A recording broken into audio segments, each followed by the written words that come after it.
বলবেন যে যার ইবাদত করতেন সে তার অনুসরণ করো, যে যার ইবাদত করতেন সে তার অনুসরণ করো।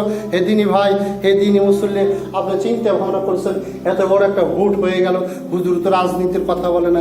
আমি আর কি রাজনীতির কথা বলবো, কি রাজনীতির কথা বলবো? এখন আমি যদি একটা কথা বলি, আপনি একটু চিন্তা ভাবনা করে দেখুন তো, শুকুরের মাংস হালাল না হারাম?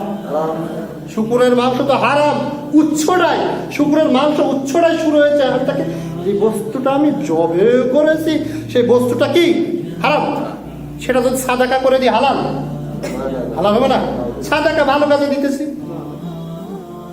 তাহলে আপনারা চিন্তা ভালো, হুজুর এই বিষয়ে কথা কেন বলে না? আপনি একটু ঘেটে দেখেন তো, এই যে কাজটা করছে উৎস কোথা থেকে এসেছে, কোথা থেকে এসেছে, আর উৎসটা এসেছে কোথা থেকে। তারপরে আপনি চিন্তা ভাবনা করে দেখুন। হে দিনী ভাই, হে দিনী মুসল্লি, রাসূল মুহাম্মদ সাল্লাল্লাহু আলাইহি ওয়াসাল্লাম বলেছেন, আল্লাহ রাব্বুল আলামিন সেই দিন ডাকবেন, ডাকার পরে বলবেন যে যার ইবাদত করতে, যে যার ইবাদত করতে।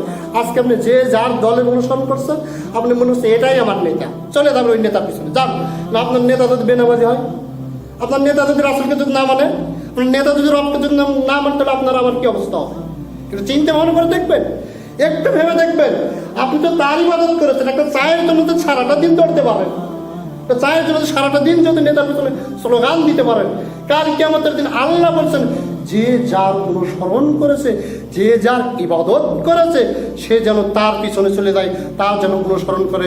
এক শ্রেণীর ব্যক্তি পাওয়া যাবে যারা সূর্য পূজা করেছিল, তারা সূর্যের অনুগামী হয়ে যাবে। এক শ্রেণীর ব্যক্তি যারা চন্দ্র পূজা করেছিল, তারা চন্দ্রের অনুগামী হয়ে যাবে।